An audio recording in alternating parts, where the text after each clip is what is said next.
IAFC ini kami rancang dari tahun 2016 kemarin. Memang satu-satunya mungkin event yang memang kami punya fondasinya adalah Youth Football Development. Di mana bicara Youth Football Development di situ adalah tentu kompetisi adalah satu hal yang sangat penting di dalam melakukan sebuah proses seperti yang disampaikan sama Direktur Training Internasional Levante tadi. Di proses pembentukan pemain itu tidak hanya di klubnya saja, tidak hanya di latihan saja, tapi yang jauh lebih penting adalah bagaimana mereka mendapatkan kesempatan untuk bertanding di event-event yang berkualitas.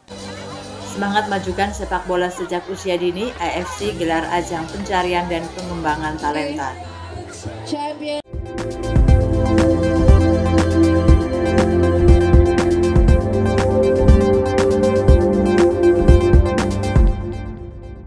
Gelaran International Football Championship IAFC 2025 kembali digelar dengan semangat kuat memajukan pembinaan sepak bola usia dini di kawasan Asia Tenggara. Turnamen yang berlokasi di beberapa tempat di Bali ini tak hanya menyuguhkan kompetisi tetapi juga menjadi ajang pencarian dan pengembangan bakat anak-anak dari berbagai negara. Pada Sabtu 12 Juli 2025 ditutup dengan kegiatan inaugurasi budaya oleh para pemain dengan melakukan tarian budaya yakni tari cak di kawasan Pantai Kedonganan. Direktur Internasional Training Levante UD Spanyol Daniel Pastore menyampaikan bahwa kehadirannya dalam IAFC 2025 adalah bentuk dukungan terhadap pengembangan pemain muda di Asia. Ia menyebut turnamen ini penting bagi Levante sebagai bagian dari misi global mereka dalam menemukan dan mengembangkan talenta muda.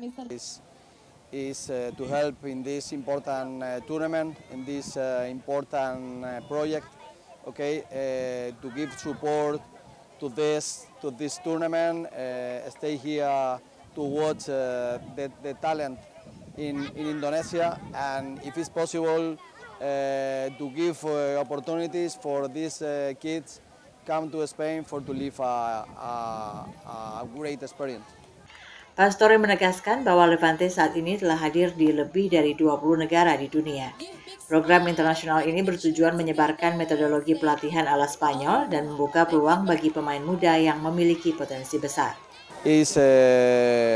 Stay in different parts of the world, offer your methodology, your style of the football, and of course, if it's possible in this process to select. Sementara itu, founder Mighty Si Bali Igusti Agung Putunuaba menjelaskan IAFC telah dirancang sejak 2016 sebagai turnamen berbasis Youth Football Development. Tahun 2026, IAFC akan diperluas ke 4 negara yakni Indonesia, Filipina, Malaysia, dan Thailand dengan 8 kategori usia dari U10 hingga U17. Untuk IAFC sampai saat ini kita hanya ada di Bali, tetapi mulai dari tahun 2026 nanti IAFC itu akan ada 8 kategori usia, mulai dari usia 10 sampai dengan 17 tahun, di mana ada 4 kategori yang akan main 7 lawan 7, jadi usia 10, 11, 12, dan 13. Sedangkan untuk usia 14, 15, 16, dan 17 itu akan bermain 11 lawan 11 dan akan diselenggarakan di 4 negara. Di Indonesia, di Filipina, di Malaysia, dan di Thailand. Nah, sebelum menjelang IAFC bekerjasama dengan Levante, kita melaksanakan kegiatan ID Talents. ID Talent itu mencari talent-talent yang memang punya bakat, yang nanti itu kita akan bentuk jadikan satu tim yang akan menjadi salah satu peserta IAFC itu sendiri. Uniknya, IAFC juga mencatat statistik individu setiap pemain termasuk indikator teknis seperti passing, kontrol bola, hingga kemampuan bertahan dan distribusi kiper. Ketua Umum Yayasan Go Bola Bali Igusti Agung Madiwardika menekankan IAFC bukan hanya soal menang atau kalah, tetapi pembentukan karakter dan wawasan pemain muda. Nah, ini tentu dukungan pemerintah kami harapkan sekali lagi nanti akan ada dari pemerintah yang akan memberikan jenis sambutan, mulai dari pemerintah Provinsi Bali, pemerintah Kabupaten Badung, tentu unsur wilayah di kecamatan juga. Tentu yang dasarnya itu memang dasar daripada ini tentu ada sejenis regulasi dari pusat yaitu Inpres 9 tahun 2019 yaitu percepatan pembangunan keolahragaan Indonesia. Selain itu, kerjasama dengan Levante juga menghasilkan pemberian beasiswa bagi pemain terbaik. Setiap tahun sekitar 15 beasiswa diberikan berdasarkan seleksi langsung dari Levante tanpa intervensi panitia lokal. IFC 2025 menjadi ajang yang kompetitif dan meriah. Berikut adalah hasil lengkap dari beberapa kategori usia. Untuk U9 Plate kategori, juara 1 diraih Garuda Wisnu, juara 2 diraih PS Ungasan, dan juara 3 diraih Mifa Bondowoso. Championship kategori, juara 1 diraih Pespa Padang Sambian, juara 2 Ciudat FC Davao, dan juara 3 diraih SSB Kutu. Untuk U10 Plate kategori, juara 1 diraih Bulldog FC, juara 2 diraih Mifa Bali, juara 3 diraih DE Soccer Jakarta. Championship kategori, juara 1 diraih Putra Perkanti, juara 2 diraih GSA Sport Malaysia, dan juara 3 diraih PS Ungasan. Untuk U11 Plate kategori, juara 1 diraih Duta Arjuna, juara 2 diraih Yomfa Kolaka, juara 3 diraih Ciudat FC, dan juara 4 diraih Baukio FC, dan juara 4 diraih Baguio FC. Championship kategori, juara 1 diraih Putra Debes, juara 2 diraih Persigawa DKI, juara 3 diraih Bintang Garuda, dan juara 4 diraih PS Ungasan. Sedangkan untuk U13 Plate kategori, juara 1 diraih Bulldog FC, juara 2 diraih Persada 5, juara 3 diraih SSB Kutu, dan juara 4 diraih Higala FC. Championship kategori, juara 1 diraih Next Bali Generation, juara 2 diraih Cebu United, juara 3 diraih Putra Tresna, dan juara 4 diraih Yomfa Kolaka. Turnamen ini turut dihadiri oleh perwakilan Dispora Bali, Camat Kuta, serta beberapa tokoh penting dari komunitas sepak bola Indonesia dan Asia Tenggara. Dengan semangat pengembangan jangka panjang, IFC bukan hanya turnamen, tetapi investasi besar bagi masa depan sepak bola Asia Tenggara. Kabar Bali Hits mengabarkan.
Untuk pelaksanaan kegiatan di 4 negara ini tentu dengan waktu yang berbeda-beda. Jadi sementara yang sudah pasti di Indonesia itu di bulan Oktober nanti. Sedangkan untuk di Malaysia mereka berencana di bulan Juli atau September. Kalau untuk di Filipina itu akan dilaksanakan di bulan Maret, dan kalau untuk di di Thailand dilaksanakan bulan Desember dengan kategori yang berbeda yang saya sampaikan tadi.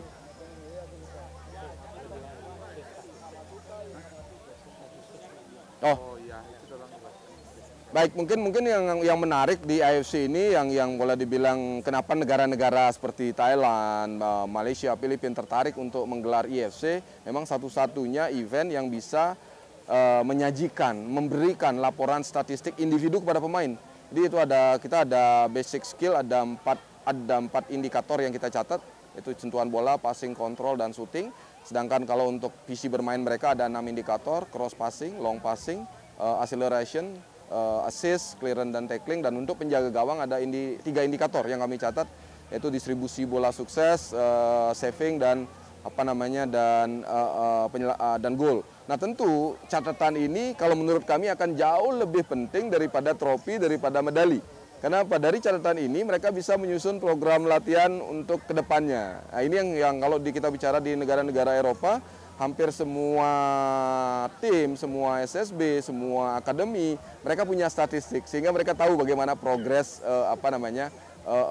anak-anaknya itu sendiri.